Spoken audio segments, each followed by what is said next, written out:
Pedro se vacuna con AstraZeneca porque el gobierno dice que los profesores tenían que vacunarse con AstraZeneca. Y el ministerio reconoció que había una relación de causalidad directa entre el tromboembolismo pulmonar bilateral que había tenido Pedro y la vacuna AstraZeneca. Es una sentencia histórica. Se reconoce por primera vez que los tiene, se reconoce que la administración tuvo un papel importante a la hora de tener esas campañas para promover, para instar a que la gente se vacunase. ¿Qué repercusiones va a tener si se aprueba esto? Tú ahora tienes esto, puedes despertar a mucha gente de ver esa verdad que no te quisieron contar y a partir de ahí tú decidir con criterios de libertad qué quieres hacer en tu vida el día de mañana si vuelve a pasar algo parecido. Lo que hicieron fue tirar una piedra y esconder la mano. Acordaron con las farmacéuticas contratos de exclusión de responsabilidad, es su problema.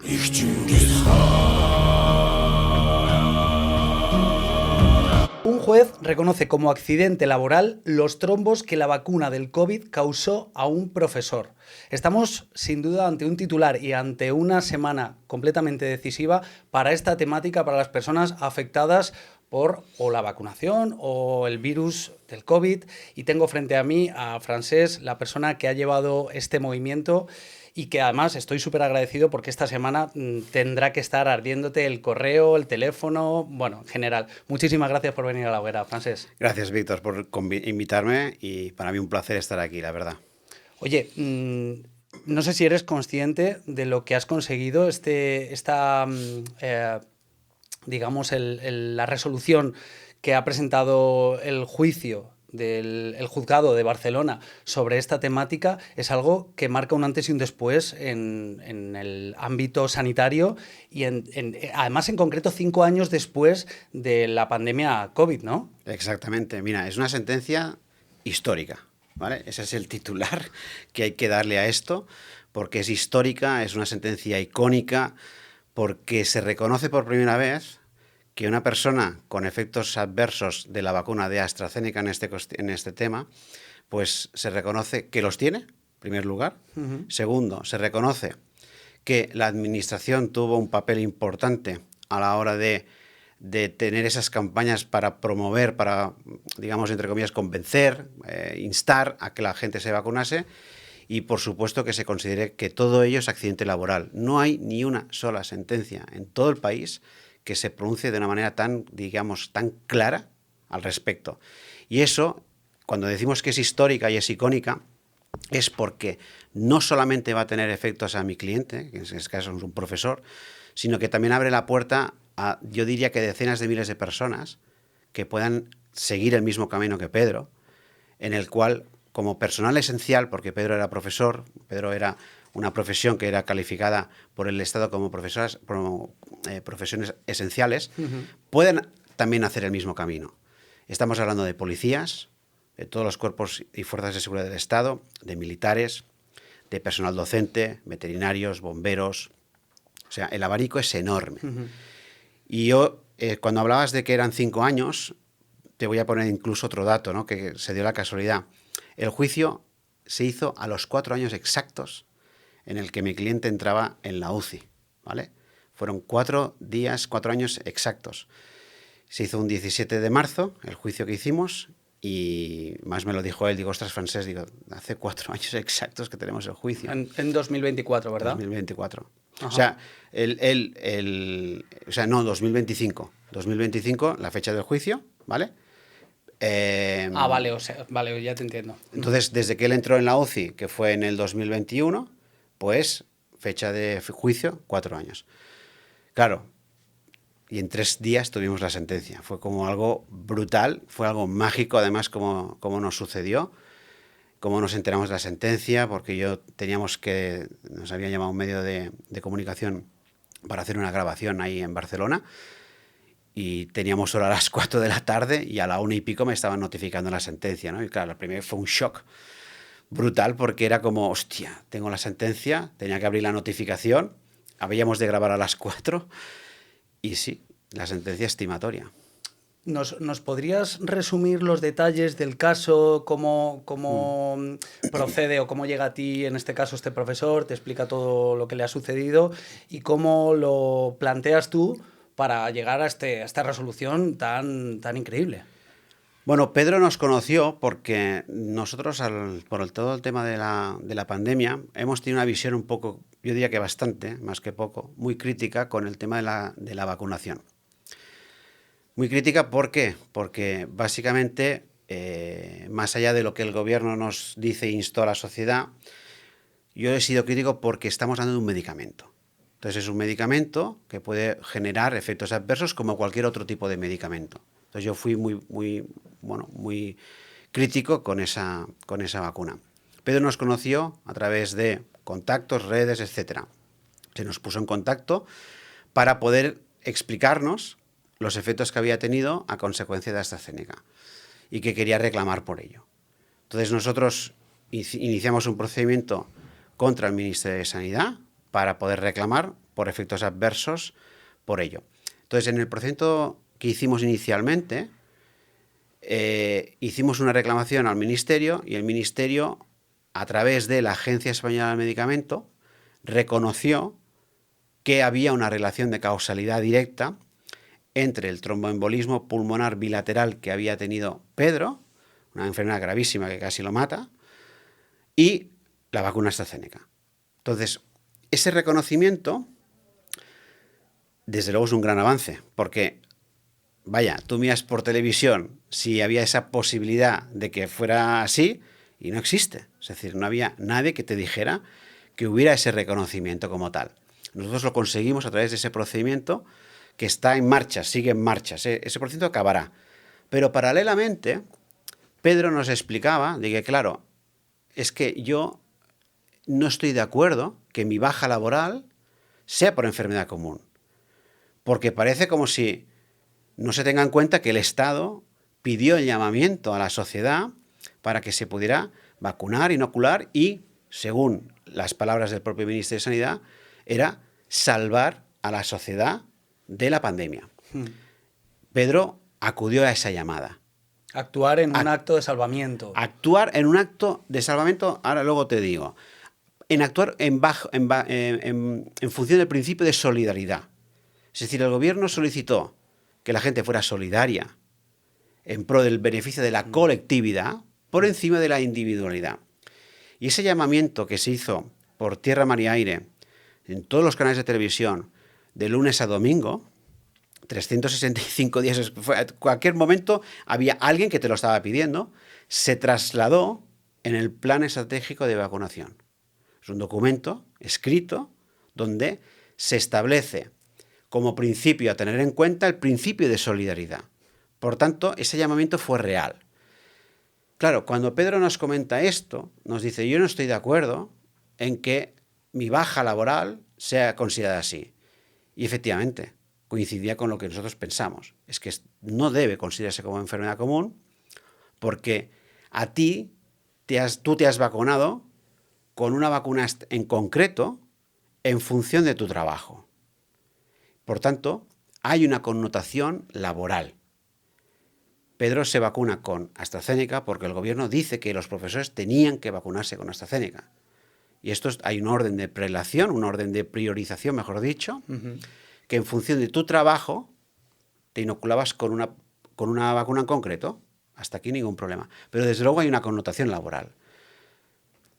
Montamos una demanda sobre este extremo, en el que además de decir que había una connotación laboral, introducíamos una cosa muy novedosa, que era que debía considerarse el acto que Pedro había hecho como un acto de salvamento. ¿Qué es lo que dice la ley? Es decir, la ley considera un accidente laboral, hay muchos supuestos, ¿vale? Pero uno de ellos es los actos hechos como acto de salvamento o análogos. A mí no me cabía un mejor ejemplo que acto de salvamento que este. Porque si tú coges lo que te decía el gobierno, pues es que se pedía eso. Te lo piden, oiga, lo haces, lo ejecutas. Vacúnese usted porque en beneficio de la colectividad saldremos, gracias a esto, saldremos adelante de la pandemia. Eso fue un acto de salvamento colectivo en base a lo que el gobierno te decía. Lo que sucede es que lo que dice el ministerio es que no era una obligación, es a lo que se aferra, ¿no? Que esto no era obligatorio. En cambio, ¿qué diferencia hay entre lo obligatorio y lo coaccionado? Es decir, esa forma de plantear que esa persona tiene que hacer esa acción de salvamento puede ser algo donde sea innegociable que tú tengas que inocularte, o sabes si el profesor o los profesionales esenciales tenían que decidir si tomar, si vacunarse o no, en función de este correo electrónico que recibían del gobierno. Sí. A ver, el gobierno usa el concepto de que la vacunación era voluntaria para, eximirse de responsabilidad. Dicho de otra manera, lo que hicieron fue tirar una piedra y esconder la mano. Así de claro. ¿Por qué digo esto? Porque cuando tú haces las reclamaciones al Ministerio de Sanidad o en el juicio que yo he hecho y escucho lo que me dice el Instituto Nacional de la Seguridad Social y la Mutua Laboral, argumentan esto que acabas de decir. Oiga, la vacunación es voluntaria y lo sentimos mucho de que este señor esté con estas secuelas, nos sabe muy mal, pero fue un acto voluntario. Evidentemente no hay ningún artículo en la ley que obligue a la vacunación, pero en la práctica así ha sido. ¿Por qué? Primero, nos impusieron el pasaporte COVID, limitaban tus derechos por el hecho de no haber estado vacunado, ¿vale? Eso fue un hecho. Segundo, tú te encontrabas que las administraciones públicas te decían que te tenías que vacunar por un acto de solidaridad y que por tanto no cabía otra opción. Yo escuché a lo largo del 2022, 21-22, cómo se instaba a escuchabas a políticos diciendo auténticas, voy a decirlo suavemente, pero auténticas burradas sobre este tema, ¿no? Pero la verdad es que había una presión a todos los niveles. Y esa presión se trasladaba también en forma de comunicaciones escritas. Por ejemplo, en el caso de Pedro, ¿qué se recibió? Se recibía un correo electrónico por parte de la Administración, de la Consellería de Sanidad, de Educación, ahí en Cataluña, en donde ya te indicaban que tenías que ir a vacunarte, que cogieras hora y tal, en tal centro. Ya te instaban. Pero es que esto no lo hemos visto solamente en el tema de Pedro. Yo tengo como que 50 clientes de personal esencial donde te encuentras multitud de correos o incluso correos también de colegios profesionales. Por ejemplo, el Colegio de Veterinarios también remitía ese tipo de correos. Entonces, eso es un denominador común. Entonces, claro, hay una diferencia entre decir, bueno, acto voluntario, pero resulta que por otro lado ya me están programando, me están instando, me están dirigiendo a una vacunación. Y esto es lo que esta sentencia recoge. Esta sentencia, que hacía referencia de La Vanguardia, recoge el juzgado que, si bien el acto de vacunación no era obligatorio en España, sí que es cierto que la Administración instaba, ¿vale?, te aconsejaba que tú te vacunases. Y tú, como un acto de solidaridad, aceptaste hacer eso. Eso es lo que le ha pasado a estas personas. Hay personas que directamente creyeron en ese mensaje y lo hicieron, siguiendo el mensaje de la Administración, y otras que no lo hicieron. Las que lo hicieron, ahora se les dice que fue un acto voluntario y apechuga tú con tu problema. Y se les deja solos. Y te lo digo tal cual, porque no es que lo diga yo, es que las resoluciones, por ejemplo, que tengo del Ministerio de Sanidad, donde hemos hecho esas reclamaciones que te hacía antes referencia, te dicen esto, que fue un acto voluntario. Y como fue un acto voluntario y además tú estabas informado, porque te dicen las dos cosas, dices, ¿informado de qué? De las posibles consecuencias de los efectos, pues que tú asumiste el riesgo. Y no estaban informados de las posibles consecuencias de los efectos, al menos no de las que se sabía hasta el momento, porque hasta el momento no se sabía que esto provocara trombos o que provocara X cosas. Yo tengo la duda de si en realidad existe una causalidad entre la vacuna y todos estos problemas cardiovasculares que están ocurriendo. Es decir, que para que el Ministerio de Sanidad acepte y apruebe esta reclamación, tiene que tener ya la certeza de que existe una causalidad entre vacuna y estas enfermedades, ¿no? Correcto. El prospecto de AstraZeneca ya prevía la posibilidad de existencia de trombo. Ya lo preveía. Entonces, actualmente, el Ministerio de Sanidad reconoce aquellas patologías o aquellas enfermedades que hayas podido coger que estén recogidas en el prospecto, que no es ninguna novedad. Pero esto se sabía cuando, por ejemplo, Pedro García... No. En ese momento no se sabía. En ese momento no se sabía. Claro, porque en el artículo de la periodista Beata Legón explica precisamente que se iba haciendo camino al andar. Es decir, según se iban creando según se iban prescribiendo estas vacunas y se iban viendo los efectos colaterales de la vacuna, se iba apuntando en estos efectos secundarios y entonces ya se iba poniendo sobre la mesa. Exacto. De hecho, la vacuna AstraZeneca, cuando se empezó la inoculación como tal, se paralizó por parte del gobierno por la aparición de primeros tromboembolismos, ¿vale?, que habían habido, y estuvo, me parece que entre 1 y 2 semanas como paralizada. Luego se reactivó y se modificó las personas que podían inocularse con esa vacuna y las que no. Y luego se aconsejaba, por ejemplo, la segunda dosis, ya no con AstraZeneca, sino con otra de las marcas que había ahí, ¿vale? Entonces, eso se fue sabiendo, ¿vale? Pero el problema es, no me digas que es un acto voluntario. No me digas que esas personas que siguieron las directrices del gobierno, que cumplieron con su obligación, que lo creyeron así, yo tengo otro pensamiento, pero esas personas tienen ese pensamiento, ¿no? Pues, ¿por qué las dejas tiradas? Porque es que es así. Claro, porque entiendo que las repercusiones socioeconómicas van a ser muy severas en el caso de que se reconozca que esas personas estaban coaccionadas. La palabra coacción, a ver, es una palabra un poco fuerte, Sí. ¿vale? Yo tengo mi sensación que me sentía así, pero quizás la palabra más correcta sería que el Estado desarrolló una campaña absoluta para que la gente sí o sí, se vacunase. En base a eso que te decía, ¿no? Solidaridad, etcétera. Entonces hay diferentes personas que quisieron creer el mensaje del gobierno, otras personas que se sintieron como tú has dicho, porque si no, no podían ir a trabajar, si no, no podían viajar, si no, no podían entrar en restaurantes, todo el tema de certificado COVID, y hay otras personas que directamente usarían una palabra incluso más grave que la que has dicho, ¿no? El caso de Pedro no fue una coacción, fue un objetivo, una voluntariedad de querer hacerlo para proteger a él, proteger a los alumnos que daba clases, proteger a familiares y hacer un acto pues, de solidaridad, que es lo que le sentía. Es tal y como se sintió Pedro. Eso hay que tenerlo presente, ¿no? Entonces hay personas que lo sintieron de esa forma. Ya está. ¿Y qué repercusiones va a tener si se aprueba esto? Porque pone en el artículo que la sentencia puede ser recurrida, pero si llegara a ser confirmada por el Tribunal Supremo podría tener enormes repercusiones económicas. Entonces, claro, ¿de qué repercusiones económicas hablamos? Ya sé que estamos hablando de salud, que estamos hablando de vidas humanas, por supuesto, pero inevitablemente, si esto se aprueba, va a haber un movimiento económico social grande. Sí, va a haber un movimiento económico, social, estoy de acuerdo, pero es que es lo que hay. Es que al final son personas con graves secuelas, son personas...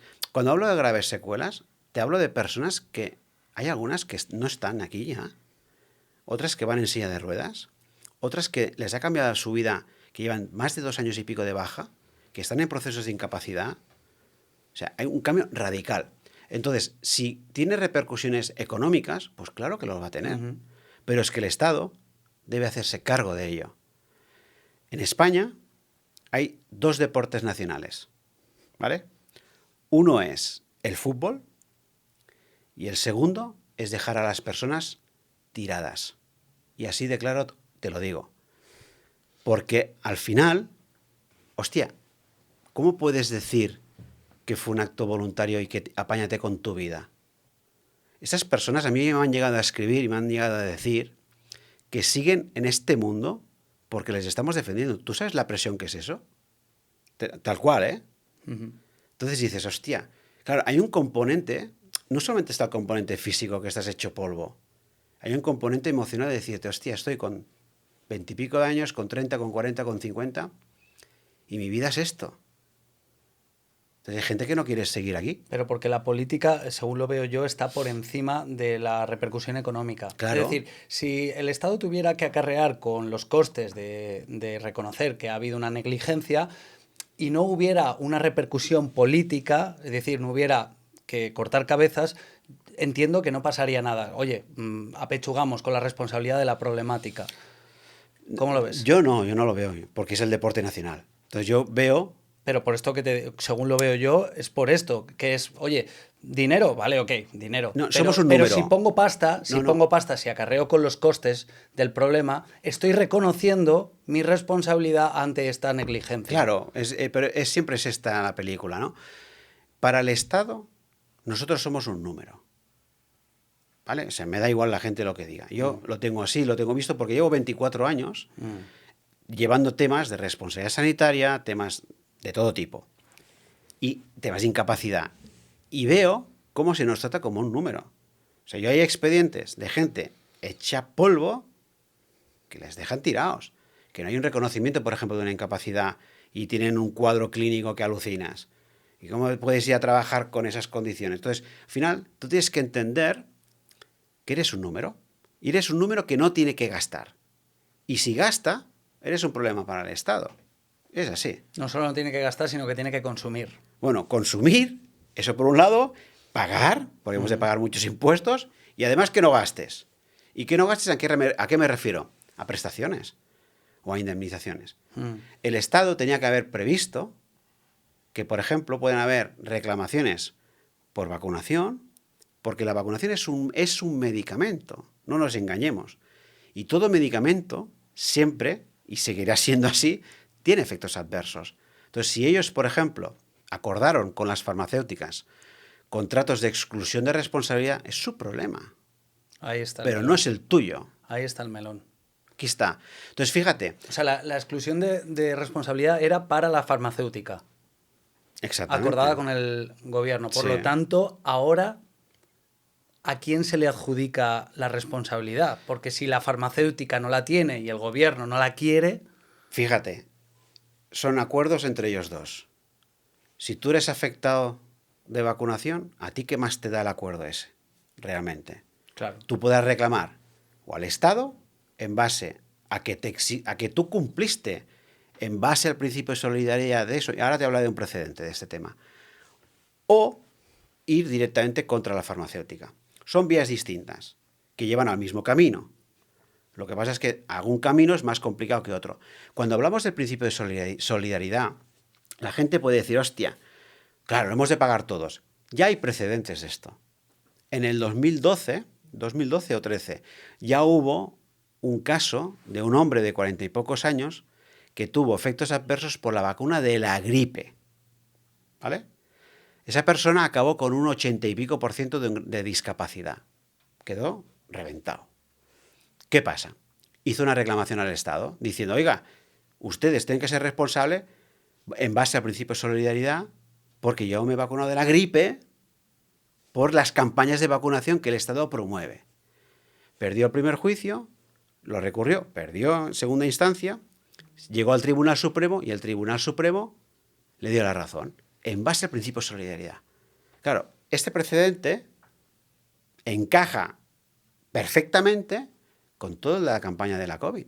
Entonces yo no me estoy inventando nada, simplemente hay argumentos que ya dijo el Tribunal Supremo.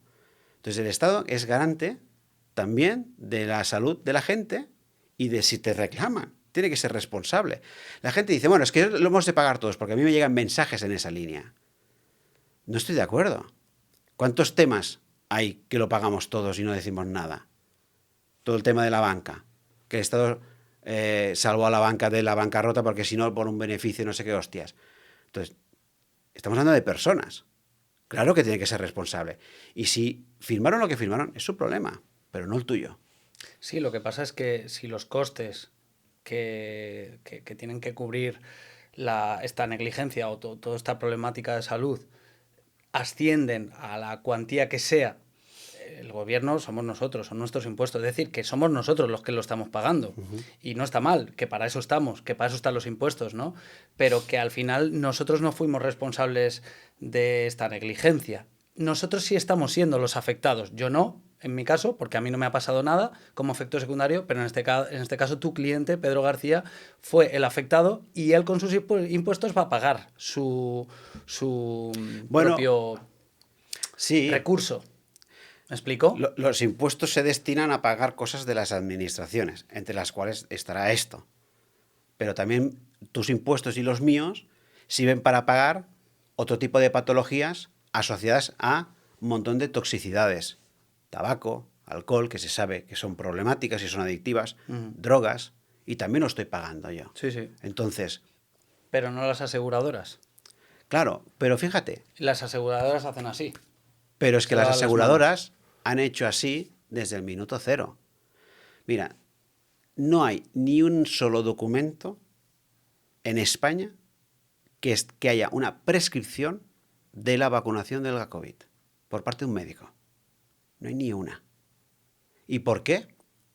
Salían las administraciones diciendo que la gente se tenía que vacunar, principio de solidaridad, ta. Sin embargo, ningún médico te lo prescribía aquí en España. En otros países de la Unión Europea sí que ha pasado, pero en España no. ¿Y eso por qué? Dices, bueno, porque una prescripción de un facultativo habilitaría a que las personas pudieran incluso reclamar al médico que ha prescrito eso. ¿Y los WhatsApp que se enviaban? ¿Que recibías un WhatsApp en plan, ¿tienes cita tal día para vacunarte? Esa administración. Ese WhatsApp, ¿quién lo manda? ¿Qué administración lo manda? Pero no te lo mandaba el médico tal con nombre y apellidos y con número de colegiado. Entonces, eso era café para todos. Daba igual si tú eras una persona sana o tenías una cardiopatía. Daba lo mismo. Tenías la misma recomendación. Entonces, ¿por qué no existe ninguna prescripción médica? Porque las aseguradoras de los médicos ya dijeron que no iban a hacerse cargo de los posibles efectos adversos. Por eso no hay prescripciones. Es un tema de responsabilidad. Pero claro, tú esto no lo sabes. ¿Sabes? Entonces, claro, las aseguradoras, ¿qué aseguradora? Ellos dijeron, oye, conmigo no va la película. Las enfermeras o los enfermeros eran los que estaban vacunando ahí. Pero el médico no. ¿Y por qué la administración sí tenía el interés de que nos vacunáramos entonces? Bueno, porque según ellos era la necesidad que había en ese momento para acabar con la pandemia. Era la versión oficial que se daba. Sí, de ahí para arriba ya no sabemos más. No. Y siempre hay un hacia arriba. Sí, sí, por supuesto. Siempre se puede ascender más, ¿no? Siempre. Se puede escarbar más, ir más profundo. Sí.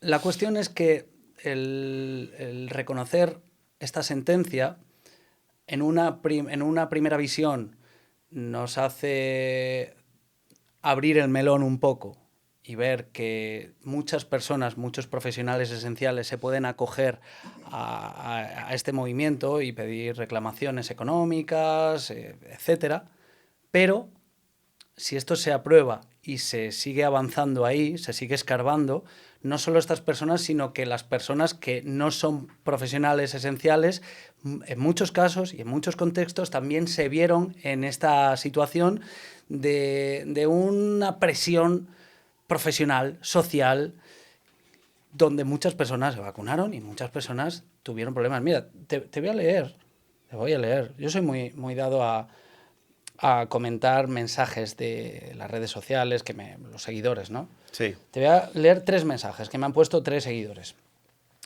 Yo he sufrido un trombo en la pierna derecha, de la nada, sin antecedentes ni nada, haciendo deporte toda la vida y ahora, a medio gas, aunque dicen que no tiene nada que ver, la trombosis, cosa a la cual no estoy de acuerdo. Una vergüenza todo. Gracias por hablar de ello, ganas de escuchar el podcast. Me falla medio cuerpo y puede venir de vacunas, desesperación, intentando recuperar mi vida a base de ejercicio, porque médicamente no hay más que parches. Mi madre murió 5 días después de la primera dosis. Pedimos análisis toxicológico porque sabíamos que fue la vacuna y no hicieron esos análisis, lo ocultaron. Bueno, estos son mensajes de la gente, ¿vale? Sin más. Pero lo que yo digo es que si todas estas personas se encuentran en situaciones parecidas a la que estos profesionales esenciales se vieron sometidos y esto se aprueba, puede dar paso o puede dar pie a que haya un movimiento social mucho más grande y por lo tanto la repercusión económica mucho más bestia, ¿no? Totalmente. Mira, muy buena la pregunta, ¿vale?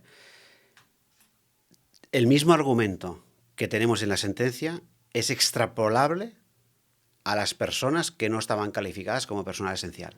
¿Por qué? Porque el Plan Estratégico de Vacunación estableció una priorización en función de tu trabajo. Y dentro de ese orden de prioridad también estaban las personas que no tenían un trabajo esencial, que estabas en los últimos grupos, ¿vale? Pero estabas. Por tanto, al estar, los mismos principios de la reciprocidad, solidaridad, los puedes usar como las personas. Porque es que, de verdad, es que es de justicia. Porque la gente acudió a esa llamada del gobierno en base al principio de solidaridad. Es que no estamos diciendo nada. Claro que hay personas que podrás acreditar la causalidad, que realmente, como lo que me has leído, ¿no? Que hay esa conexión. Habrán otras que no, porque la gente, o sea, las personas que han padecido un tromboembolismo o un trombo, ha existido siempre esto. Tú tendrás que acreditar que te viene de una determinada patología. Pero si tú puedes demostrar que es de la vacunación, que es un medicamento, pues claro que podrás reclamar. Entonces, es una gran pregunta porque abres el melón para el personal esencial, pero también el resto del grupo colectivo. Y ya te digo, de verdad, es que es un tema de justicia, porque fue la llamada que hizo el gobierno. Se apeló al miedo. Exacto. Y se trabajó el chantaje. Según lo veo yo, ¿no? Porque si lo que estás pidiendo es un principio de solidaridad y yo no lo cojo, estoy reconociendo que yo no soy solidario. Bueno, yo siempre he dicho, y te lo reafirmo aquí, yo no me vacuné por un acto de que yo tengo mucha experiencia en el campo mío. Entonces, conozco muy bien la repercusión de efectos adversos en las medicaciones, ¿vale? Conozco muy bien cuál es el proceso de un medicamento para que salga al mercado, las diferentes fases que hay.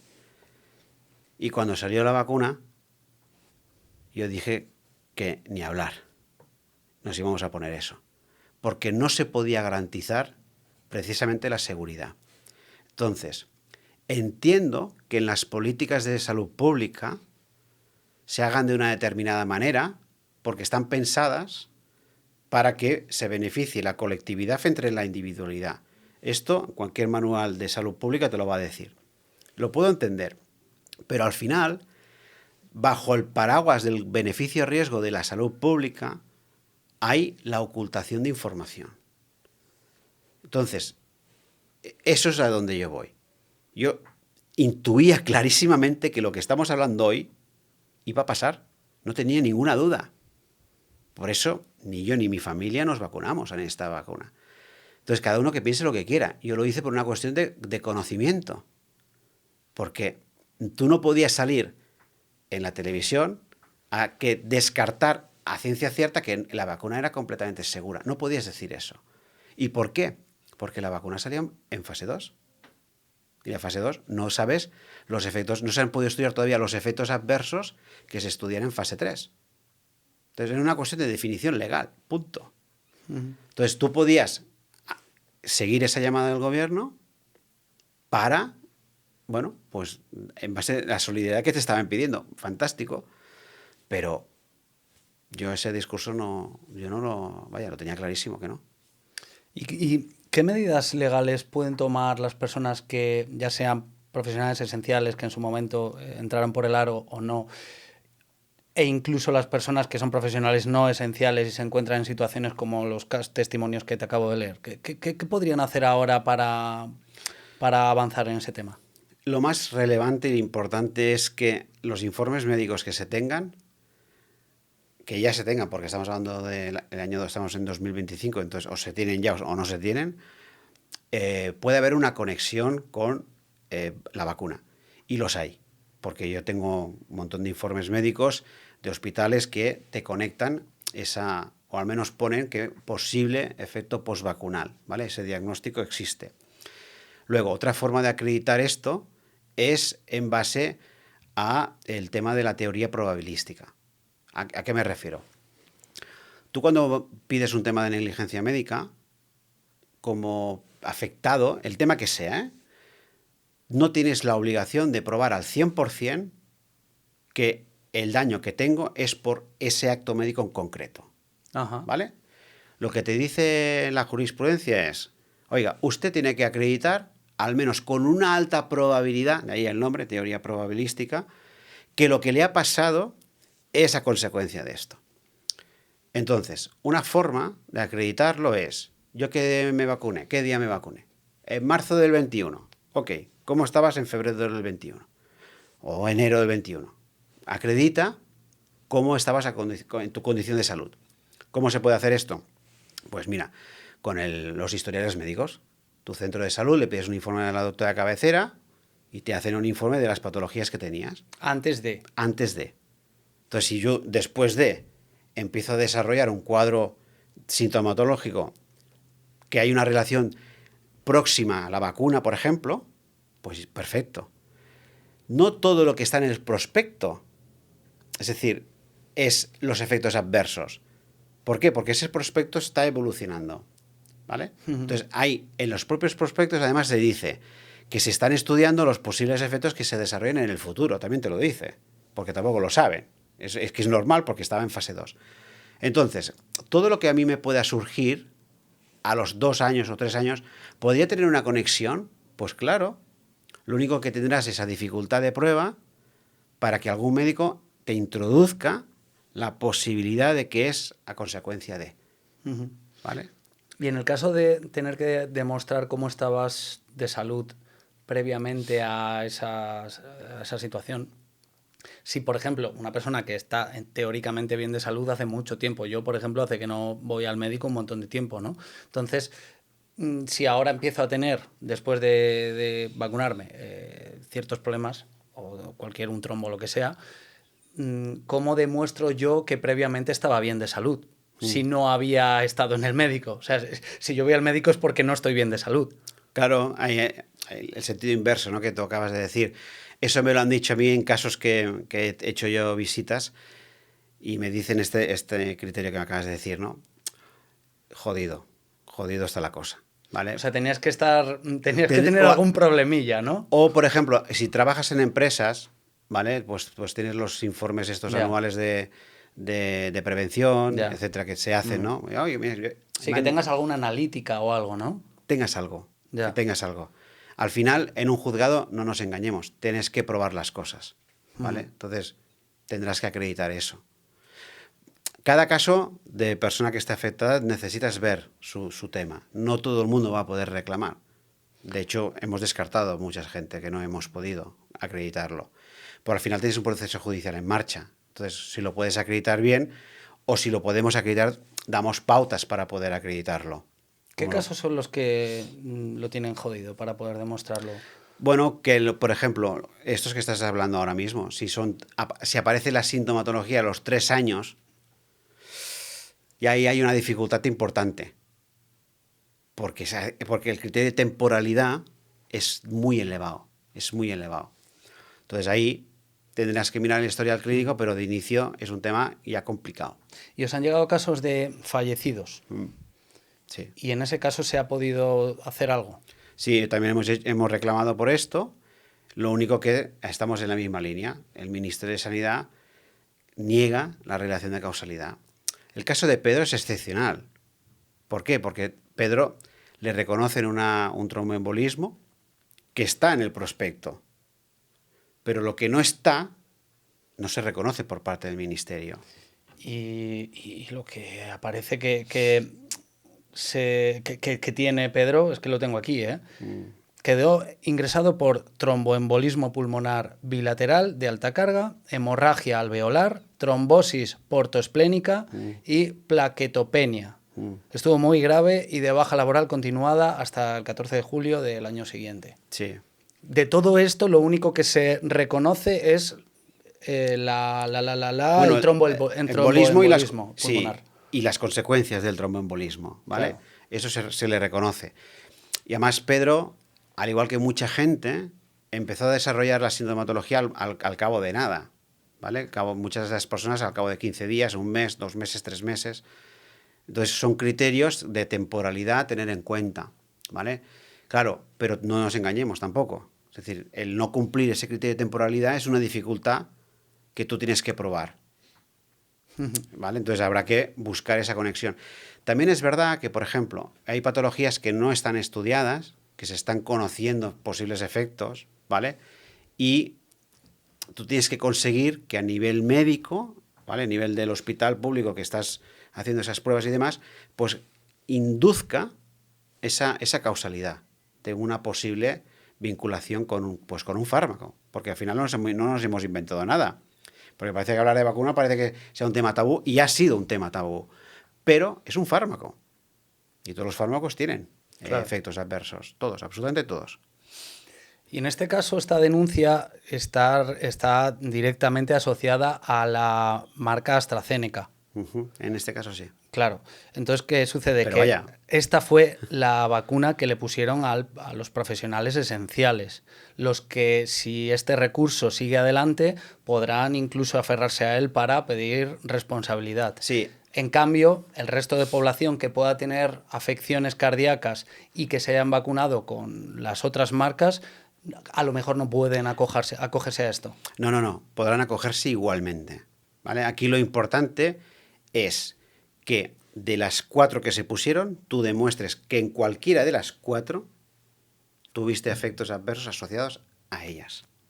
Da igual si es A, B, C o D, da lo mismo. O sea, la vacuna era la misma, aunque con diferente título. La vacuna era la misma porque era la finalidad que se perseguía por parte del Estado. Entonces Ajá. se comercializaron esas 4 que buscaban el objetivo de la solidaridad para acabar con el tema de la pandemia. Ahora, ese es el mensaje de la administración. Por tanto, da lo mismo la que tú estés afectado. Da lo mismo. Lo tengo clarísimo yo eso. Lo único que se habla mucho de AstraZeneca, porque la llamaron pues la reina bueno, no lo digo porque si no. Pero bueno, da igual. Si estás de las otras 3, podrás hacerlo igualmente. ¿Qué te gustaría que pasara? Es decir, con todo el trabajo, todo el esfuerzo que llevas detrás de esta defensa y lo que has conseguido, que lo que viene por delante pues no lo sabemos, pero sin duda has conseguido un hito histórico en este ámbito. Pero ¿hacia dónde quieres ir tú? ¿Hacia dónde te quieres dirigir? Mira, lo que hemos conseguido ahora. Me quedo con el ahora. El aquí y ahora. Entonces, conseguir esta sentencia que hemos conseguido, con la repercusión que tiene, con la de medios que se han puesto en contacto con nosotros, con las llamadas, que además he tenido que interrumpirte el podcast para atenderlas, esto es lo que quería conseguir, que haya ese reconocimiento.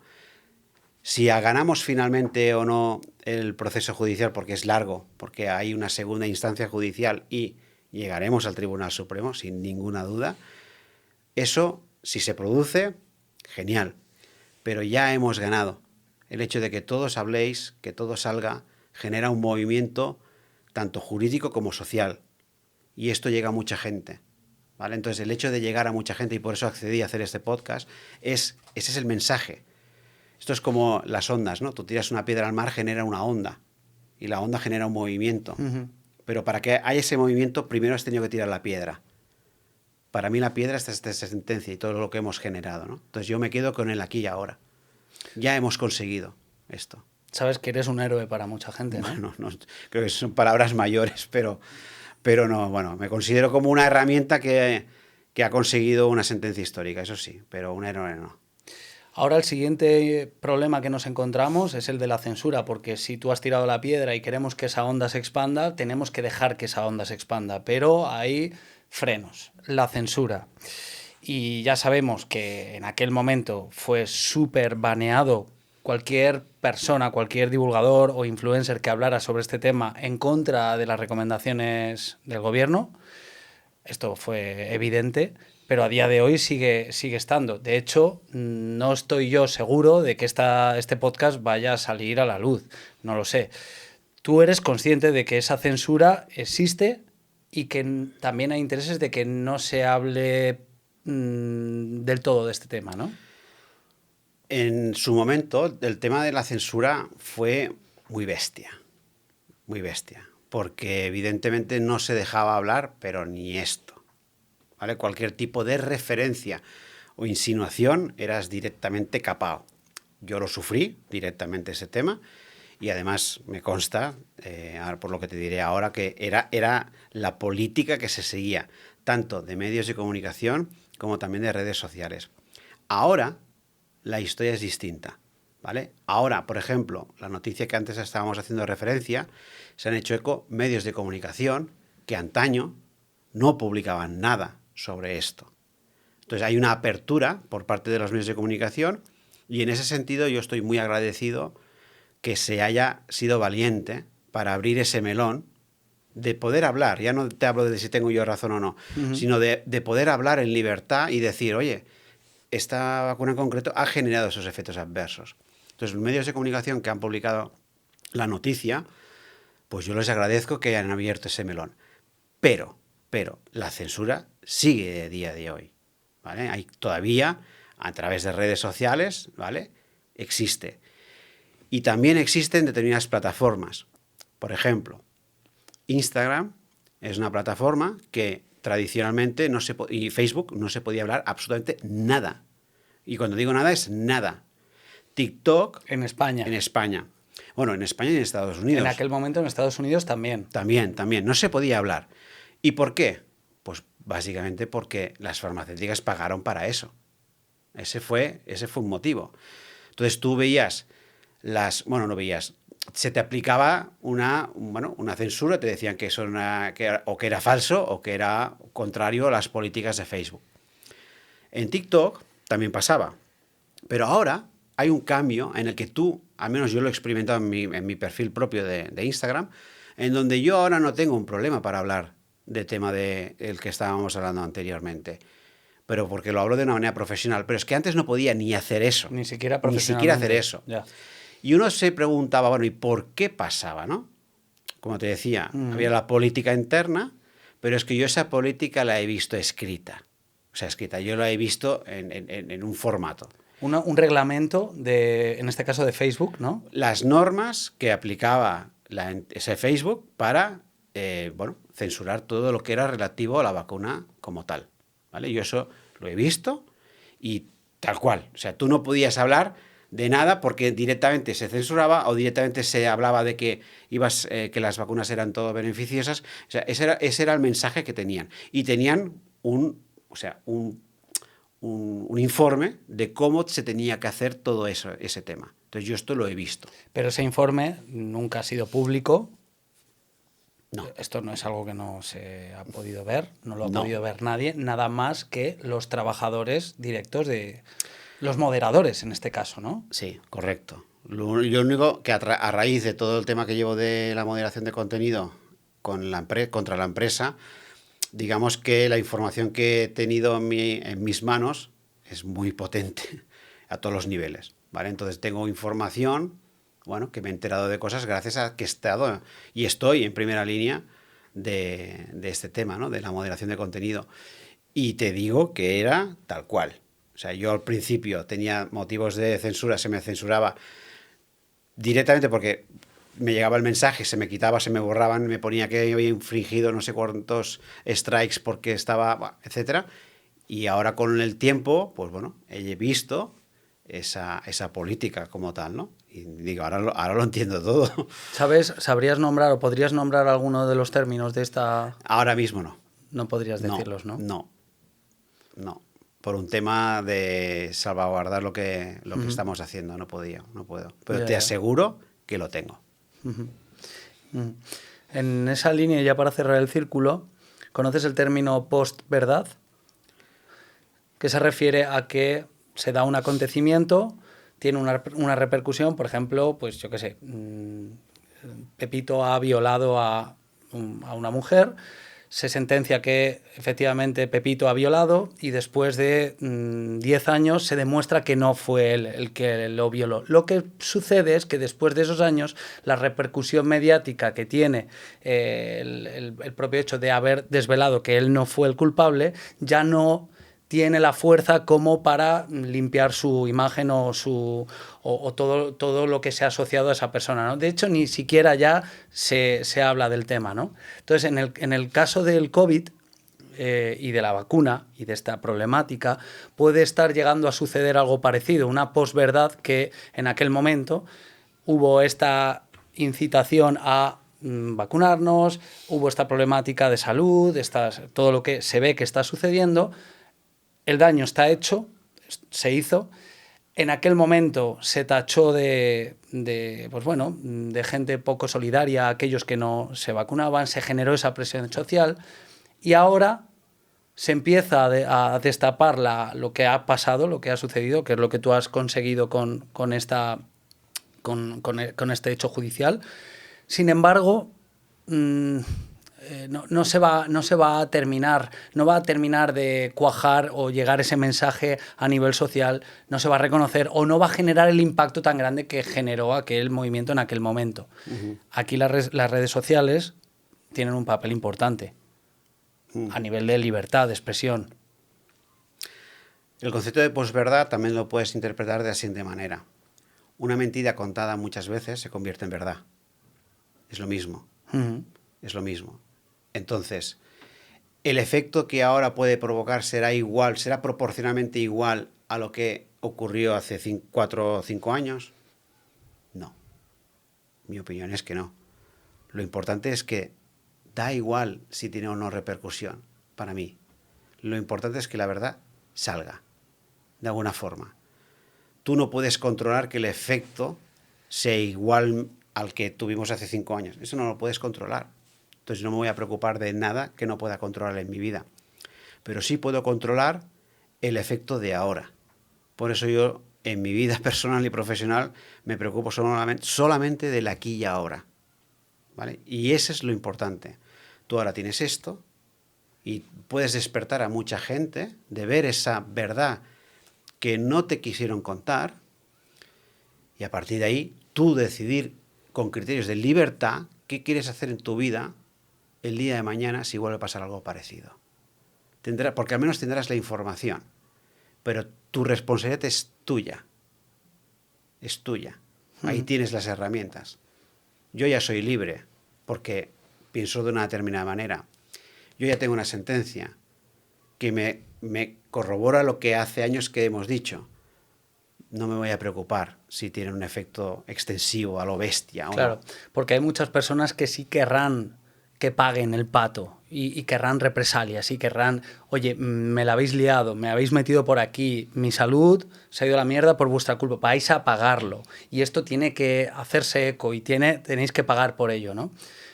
Esa es la justicia que muchas personas entienden, que es lo justo, ¿no? Entonces, en esa línea, para mí, la pregunta que quería hacerte es ¿qué es para ti la justicia? Desde un punto de vista personal, no tanto teórico. Sí. Bueno, la justicia es no sé, te diría que es el reconocimiento moral de un hecho, para mí. Lo que pasa es que el reconocimiento moral de un hecho muchas veces no tiene repercusión en el ámbito judicial.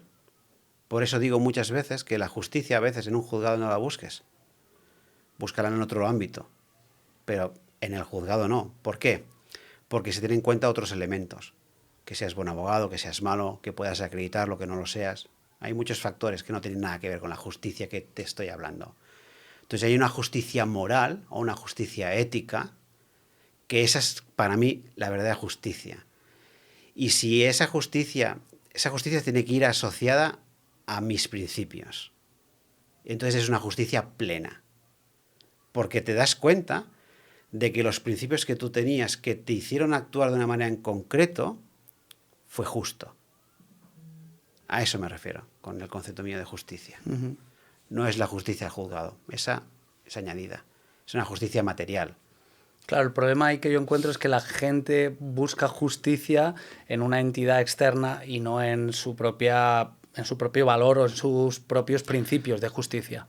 Entiendo, porque esa persona quizás está lidiando con la justicia una vez en su vida, o 2 o 3. Entiendo, ya. Yo lidio con ella a diario. Entonces he aprendido que el concepto de justicia en un órgano judicial es justicia, es relativo. Ujú. Es relativo. Eso es una justicia que sí, la puedes tener o puedes no tenerla. Entonces tendrás que buscarte en otro plano de justicia. ¿Y qué es para ti la libertad? Para mí la libertad es no sentirme oprimido en nada en mi vida. En nada que sea legal, claro. Pero no sentirme oprimido. No sentirme entre cuatro paredes. No sentirme que no puedo hacer algo porque tengo miedo a, sino actuar desde el no miedo. Actuar desde esa vertiente, ese es el concepto mío de libertad. ¿Y tú crees que se puede Y a lo largo de mi vida he tenido épocas en las que no me he sentido libre.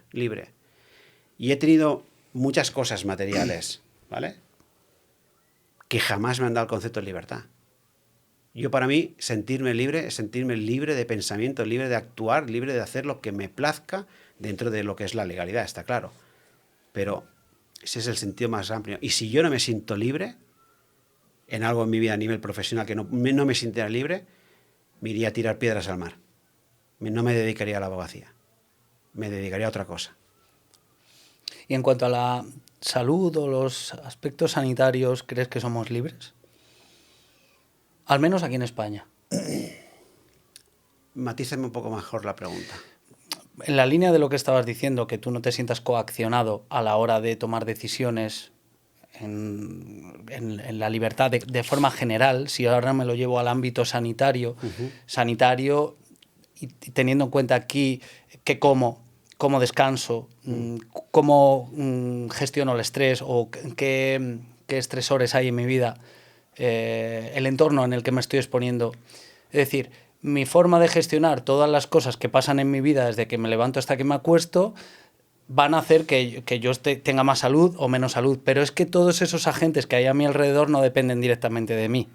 Por lo tanto, puede ser que yo sea más libre o menos libre en cuanto a mi salud se refiere, o que yo me quiera ir a vivir a la naturaleza para poder tener más salud, y eso depende directa o indirectamente de mí. A ver, está claro que depende de ti. Lo que pasa es que tu actuación, tus actos también dependen de una información previa que tú has interiorizado que me habilita mi concepto de libertad. Me explico. Si yo lo que creo en mi vida es solamente la información que me ha venido por un único canal, mi mente es imposible que no vea otra cosa más que esto. ¿Por qué? Porque no conoce nada más. Entonces es una libertad condicionada a la información que yo he visualizado. Si visualizo diferentes caminos de información, seré más libre, sin duda. En el ámbito de la salud, creo que la gente no es libre. ¿Por qué? Porque vivimos en una sociedad medicalizada. Todo lo tratamos con medicamentos. Y tú te crees que la única forma de hacerlo es con la medicina tradicional, con la medicina occidental. Por tanto, es una libertad condicionada, porque no conoces los otros canales de vía que hay. ¿Que la medicina tradicional existe y es una vía? Sí. ¿Que tienes otras? También. Pero no se conocen porque, aparte, hay ese desconocimiento y además hay un ataque a esa otra medicina que hay. Entonces, todo lo arreglamos con medicación, todo lo arreglamos creyéndonos que con una pastilla no lo vamos a curar, y eso desde luego no te hace ser libre. Creas una dependencia de la cual se nutre el sistema. ¿Y el sistema qué es? Un sistema que está dirigido por la industria farmacéutica, sin duda. Entonces la industria farmacéutica ha metido a través de las sociedades científicas, para mí, en mi opinión, a través de colegios, una versión de la medicina que solo es una versión. Y no interesa hablar de las otras. ¿Eso se considera legal? Sí, se considera legal. ¿Es lícito lo que hacen? Es lícito, pero de ti depende darte cuenta de que hay ese camino y que hay otros que te pueden beneficiar. Y si tú no conoces eso, tu libertad está limitada. Tu libertad sanitaria. Claro, y decías que el propio hecho de tener menos información hace que tu libertad se acote directamente a la única información que tienes. Es decir, si a mí me dicen que estar sano, o que sí, que estar sano es ir al médico, tener la posibilidad de ir al médico, al hospital, para que me den ciertos fármacos para curar ciertas dolencias, mi libertad se limita directamente a esa información, a eso que me están diciendo. Y a tu cero interés. Claro, para comprobar. ahí quería llegar. Si yo solo sé eso, puede ser, uno, porque desde arriba no haya interés de que yo tenga más información, porque si yo tengo más información soy más libre de elegir más vías, pero a mí no me interesa tener o saber más cosas para tener la libertad de poder elegir a más opciones, porque necesita una mayor responsabilidad por mi parte a la hora de informarme, a la hora de contrastar. Entonces, digamos que hay un toma y daca de necesidades por las dos partes, ¿no? Digamos que la población no quiere saber más, no quiere ser más libre, o al menos no es un interés tan directo, ¿no? Desde arriba a mí me ponen, esta es la información, me acotan, me censuran el resto de la información y a todos salimos ganando. Absolutamente. Mira, la falta de libertad que estamos hablando, la falta de libertad sanitaria, la falta de libertad en tu salud, es doble. Es decir, hay dos responsables.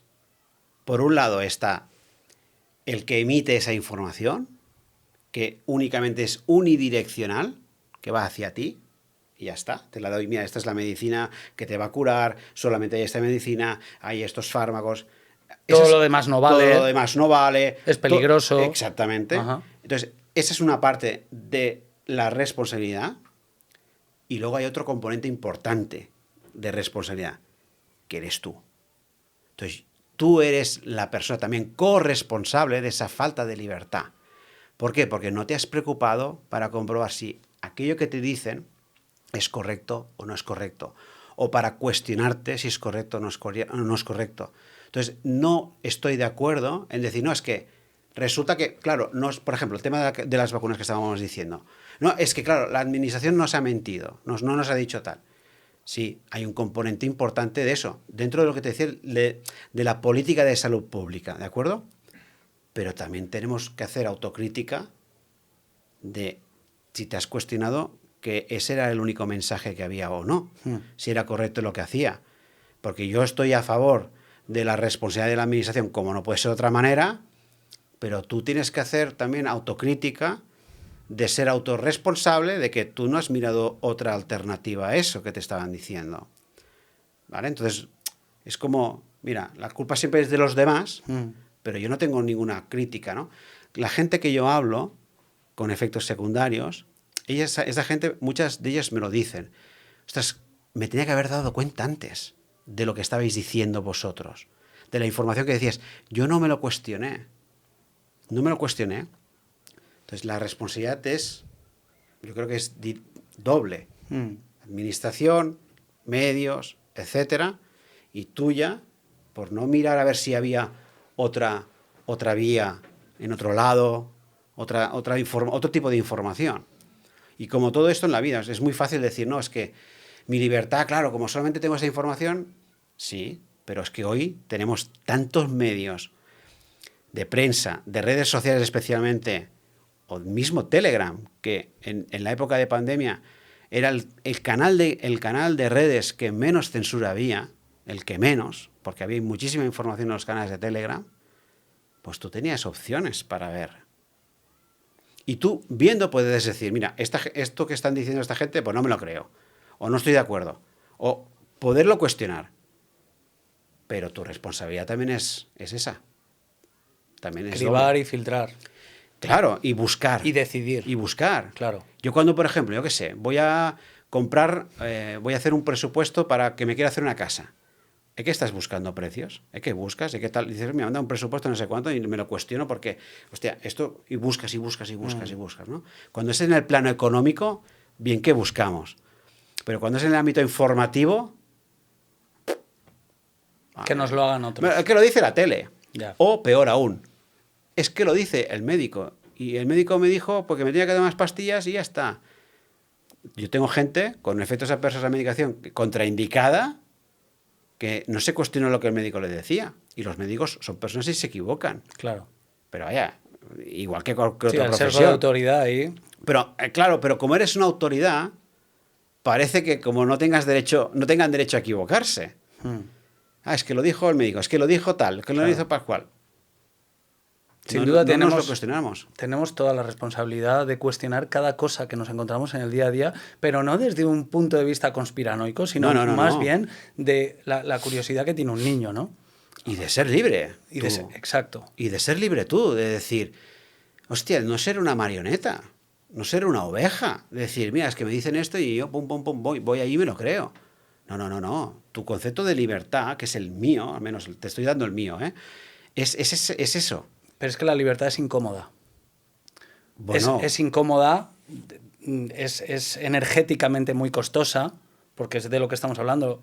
Libertad, entonces, es sinónimo de responsabilidad.